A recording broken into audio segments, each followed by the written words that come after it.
তো বন্ধুরা কেমন আছো সবাই? আশা করি সবাই ভালো আছো, আর আমি মোটামুটি ভালোই আছি। তো বর্তমান ত্রিপুরার মধ্যে সবথেকে বড় একটা উদ্যোগ নেওয়া হয়েছে, যেটা ত্রিপুরার উদয়পুরের মাতাবাড়ি নিয়ে আসে। তো সেই মাতাবাড়ি নিয়ে আসে উদয়পুরের যে উদ্যোগটা নেওয়া হয়েছে, আমার ব্যক্তিগতভাবে আমি বলবো একদম 100%, মানে এটা একদম ভালো একটা উদ্যোগ। অ্যান্ড যারা উদ্যোগটা নিয়েছে তাদেরকে মানে অসংখ্য অসংখ্য ধন্যবাদ।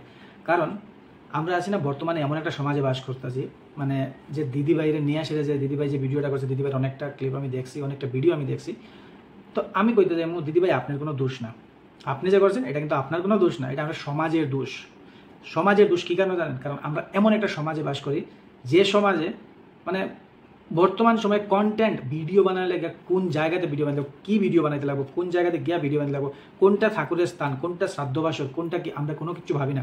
আমরা ভাবি কি শুধু ভিডিও বানাই, শুধু হ্যালো গাইস কেমন আছো, ভালো আছো, আমি এখন আইছি ভাত খাইতে, আমি এখন ভাত খাইতেছি, আমি এখন যাইতেছি পিসির বাড়ি, মাসির বাড়ি, কাকার বাড়ি। এইটা হলো আমরা কাজ।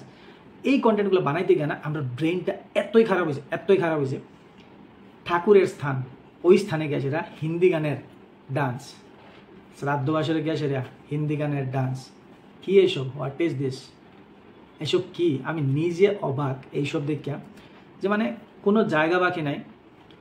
এমনও দেখছি শ্মশানঘাটে গিয়ে আসে এরা কিছু, তো মানে এত মানে ভিডিও লেগে যে মানুষ এত পাগল, ছি তোমরা জিন্দেগিতে।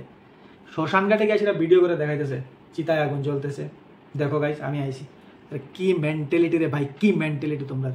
ছি, শ্মশানে যার মানে যার সময় মানে যার ঘরের থেকে একজন ব্যক্তি না হয়েছে, সে বুঝতেছে তার কতটুকু কষ্ট। আর তোমরা গেছে রে হ্যালো গাইস আমি আইছি শোন, মানে কি কই রে ভাই। কন্টেন্ট ক্রিয়েটার হিসাবে মানে এইসব জিনিস ফেসবুক খোলার পরে কন্টিনিউ এইসব স্ক্রল করো, এইসব জিনিস। মন্দিরে গেছো দিদিভাই, ভালো কথা, সুন্দর একটা ঠাকুরের গান নিয়ে বানাও, কারণ মায়ের স্থান, এত সুন্দর একটা জায়গা, এত পবিত্র একটা স্থান, ঠাকুরের একটা গান নিয়ে সেটা বানাও, ভালো লাগবে, সবার ভালো লাগতো ওই জায়গাতে।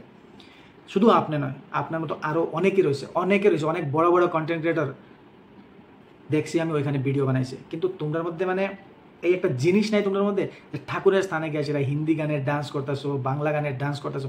আরে ধর্মস্থানটা তো মানো, ধর্মের জায়গাটা তো মানো। এই ঠাকুরের স্থানটাতে একটু সুন্দরভাবে কাজ করে, একটু সুন্দরভাবে একটা ভিডিও বানাও। তোমরা যে কোনো জায়গায় যে কোনো কিছু, তাইলে তোমরা যে রোস্ট করে তারপরে তোমরা কান্না কী কারণে করো, কান্না তোমরা কী কারণে করো?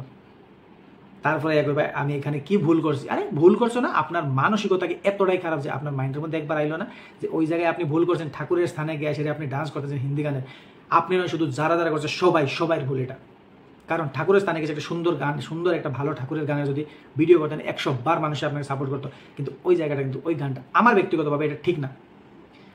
আমরা এমন একটা সমাজে বাস করি, যে সমাজে যদি তোমার বাড়িতে, তোমার আশেপাশে তো কোনো বাড়িতে যে কোনো জায়গায় হতে পারে, আজকে যদি ঠাকুরের কোনো একটা উৎসব থাকে, ভগবানের এসে কোনো উৎসব থাকে, ওই জায়গায় গান শুনবাই কি জানো? ঝালাক দিকে আজা, হিমেশ রেশমিয়ার গান, ঠিক আছে, বাদশার গান, এইসব হিন্দি গান, ঠিক আছে। তো আমরা এমন একটা সমাজে বাস করি, যে সমাজ বর্তমানে সমাজ না, মানে যার যেমন খুশি যা ইচ্ছে তাই চলতেছে, যা ইচ্ছে তাই। আমি অনেকটাও দেখছি পুজোতে, দুর্গাপুজোর সময় দেখছি, মানে দুর্গা মাতারা নিয়ে যাওয়ার সময় যখন মণ্ডপে নিয়ে যাওয়া হয়, কী ধরনের গান এসব, বিসর্জনের সময় কী ধরনের গান। মানে বর্তমান সমাজে কোনো কিছু এরকম নাই। মানে মাইকটা বা একটা বক্স পাইতাম, বাস একটা অনুষ্ঠান নামে একটা অনুষ্ঠান এই বাড়িতে জাস্ট শুরু, যে কোনো গান। আরে বিয়ে বাড়ির গান বিয়ে বাড়িতেই মানায়, দুর্গা মণ্ডপে নয়। আর দুর্গা মণ্ডপের গানটা বিয়ে বাড়িতে মানায় না। তো এই একটা জিনিস আমরা বুঝি না, আমরা যা ইচ্ছা তাই করি। তাই জন্য দিদি আপনার কোনো দোষ না, কারণ আমরা এই সমাজের দোষ। আমরা এই যে মানে এর পরের যে স্টেপটা আইব, পরের যে স্টেপটা আইতেছে, কোনো যারা ছোটো আছে, তারা যারা বড় হইতেছে, তারা ধীরে ধীরে এটাই শিক্ষা পাইতেছে, ঠিক আছে।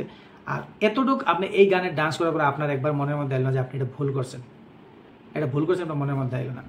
তো যাই হোক, আমি এই বিষয় নিয়ে সেটা আর কোনো একটা মানে এতটা কথা বলতে চাই না। বাট আমরা বর্তমানে এই পরিস্থিতিতে যে আসি, মানে নিজে আমি এটা ফিল করছি, তার কারণে আমি শেয়ার করছি আমারটা। তো আপনার কি শেয়ার, আপনার আমি যদি আমার কথাতে যদি কোনো জায়গায় ভুল করে থাকি, তাহলে আমি এক্সট্রিমলি সরি, ভুল হয়ে ক্ষমা করে দিও। ছোটো ভাই হিসেবে, দাদা হিসেবে, যা হিসেবে তোমরা ভাবো। বাট আমার মানে এই ভিডিওগুলো দেখার পরে সহ্য হচ্ছে না, তার কারণে ভাবলাম যে না, একটা ভিডিও আমি পোস্ট করি। আর এই ভিডিওতে অনেকেরই খারাপ লাগতে পারে, বাট আমি মাতাবাড়ির কর্তৃপক্ষ যারা তোমরা মানে এই ভিডিওটা বন্ধ করছো, রিলস বানানো, একদম ভালো কাজ করছো। আর দ্বিতীয়ত কথা হইলো, রিলস বানাইলে এখনও যদি তোমরা রিলস বানাতে, হয়তো ভালো যদি সুন্দর রিলস বানাও, তাহলে নিশ্চয়ই চলবো, নিশ্চয়ই অ্যালাউ করবো।